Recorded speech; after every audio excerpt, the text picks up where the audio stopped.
vicepresidenta Valdetti hablará mañana ante los medios de comunicación.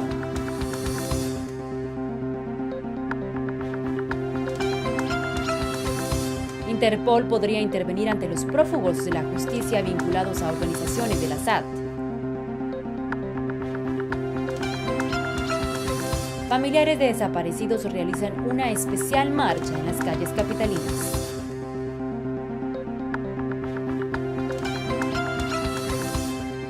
En panorama político, a pocos días de la convocatoria, todo sigue muy confuso.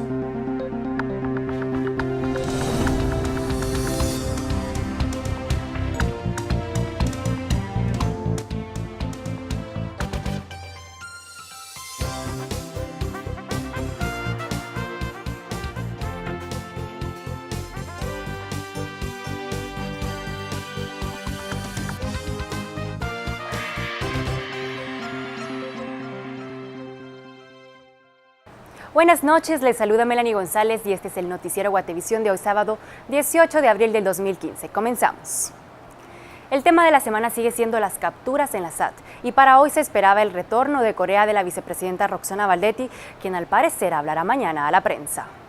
Ante la expectativa de que la vicepresidenta Roxana Valdetti retorne al país procedente de Seúl, Corea del Sur, tanto el vocero del Ejecutivo, Jorge Ortega, así como la secretaria de Comunicación de la Vicepresidencia, Karen Cardona, no han asegurado que la vicemandataria se encuentre ya en Guatemala. Ortega manifestó que aún no es oficial que Valdetti haya retornado, mientras que Cardona declaró que mañana la vicepresidenta brindará una conferencia de prensa en Casa Presidencial.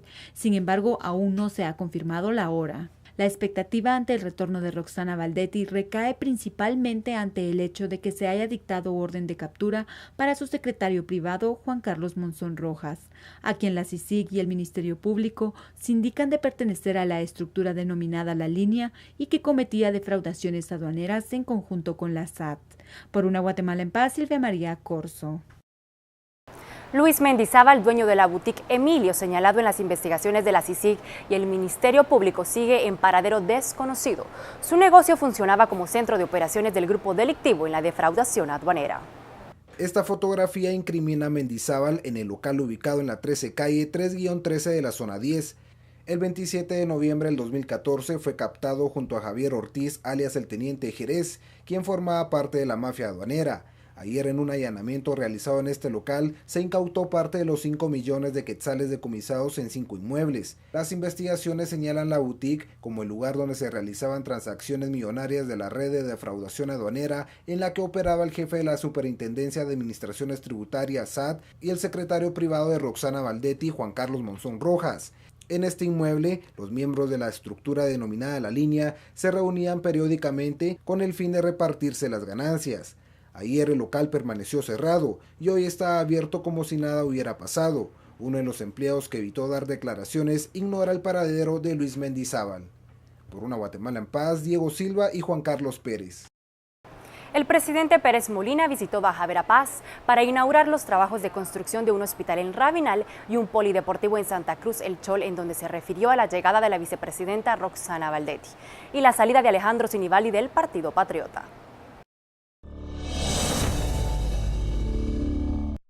El presidente no quiso realizar una rueda de prensa y fue la representante de Comunicación Social quien se refirió al tema de la llegada de Roxana Valdetti al país luego de su viaje al extranjero. Preliminarmente tenemos información que la señora vicepresidenta llega mañana en el transcurso del día, preliminarmente. Luego de varios intentos, el presidente finalmente habló de la salida de Alejandro Sinibaldi del Partido Patriota.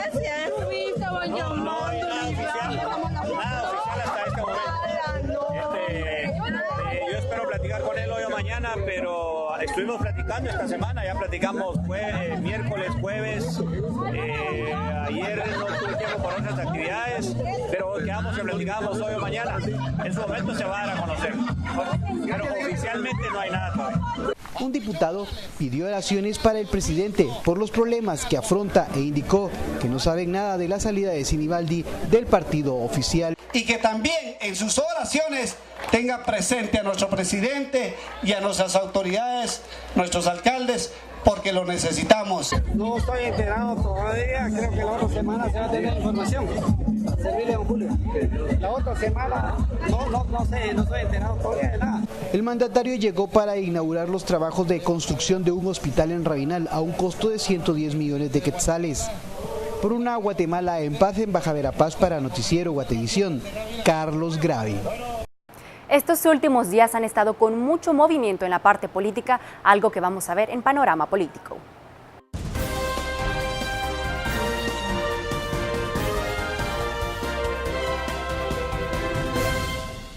Buenas noches, bienvenidos a Panorama Político. Sin duda la noticia más fuerte de esta semana fue el duro golpe orquestado por la Comisión Internacional contra la Impunidad en Guatemala y el Ministerio Público a esa estructura criminal que estaba defraudando al Estado y también que estaba dirigida esa mafia por altas autoridades, no solo de la Superintendencia de Administración Tributaria, sino también muy cercanas al organismo ejecutivo. Carolina, ¿cómo podemos hacer el análisis político de esta situación?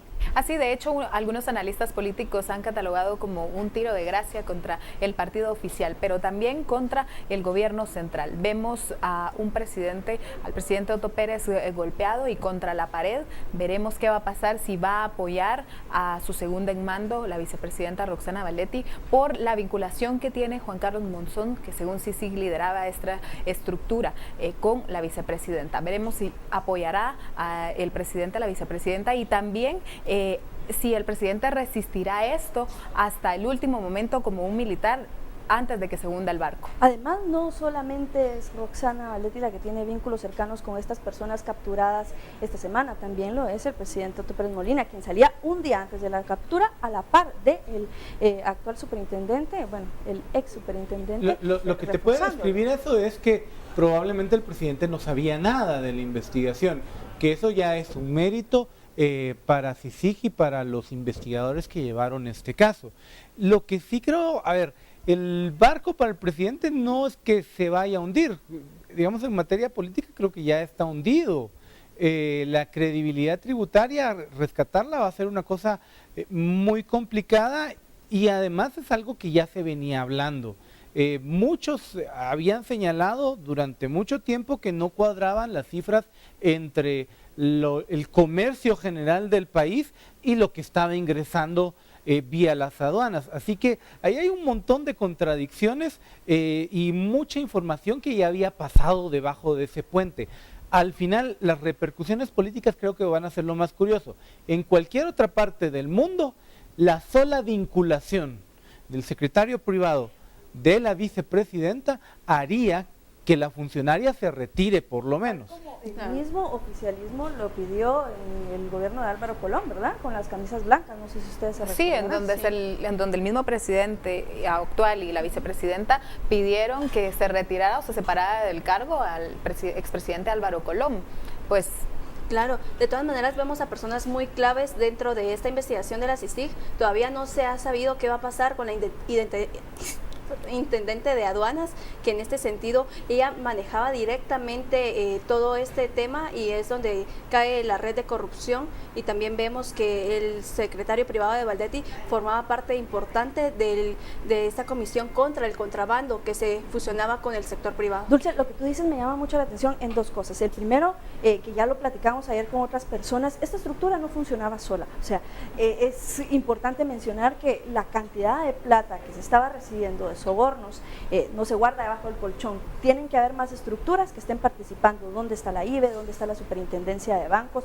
¿Dónde está esa persona que su mano derecha está involucrada en toda esta situación y no se da cuenta de que algo así está sucediendo? De hecho, levantar la discusión, del tema de la Comisión Internacional contra la Impunidad en Guatemala. O sea, es el momento justo para seguir hablando de este tema. Es una doble, es una presión fuerte. Hay que tomar en cuenta un par de cosas, ¿verdad? En efecto, para que haya este nivel de corrupción en una aduana se necesita un ente privado que haya pagado estas cosas. Ahí uno entiende un poco la reacción que ha sido de mucha cautela del sector privado organizado, diciendo hay que seguir el proceso. y también porque los agarraron por sorpresa. Hay una comisión contra el contrabando establecida aproximadamente de hace un año porque los niveles eran demasiado bajos de recaudación y Juan Carlos Monzón era el que la dirigía junto con la vicepresidenta. Bueno, aquí hubo una utilización de los puestos públicos y de puestos claves para realizar operaciones y desarrollar esta actividad delictiva. Sin duda alguna, CACIF ya se pronuncia y señala que debe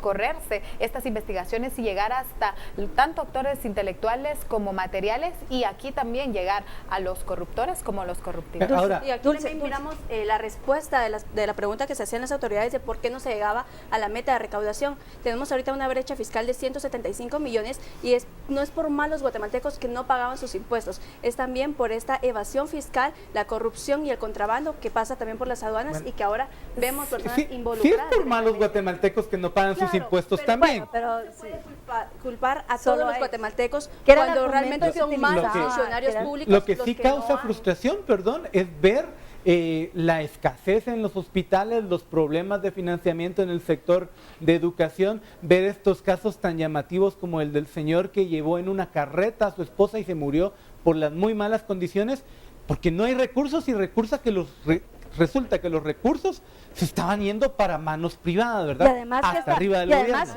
ya para terminar, que esta baja recaudación también fue utilizada por el gobierno como una excusa para solicitar bonos, préstamos y pues más endeudamiento público. Los esperamos en el siguiente bloque, incluido este primero.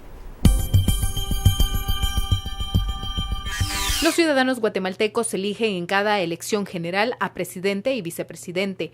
En la elección legislativa, 158 diputados, 31 por lista nacional y 127 diputados distritales. En las elecciones municipales se eligen a 3.762 candidatos, de los cuales 338 son alcaldes, mientras que en la elección de Parlacén son electos 40 diputados, 20 titulares y 20 suplentes.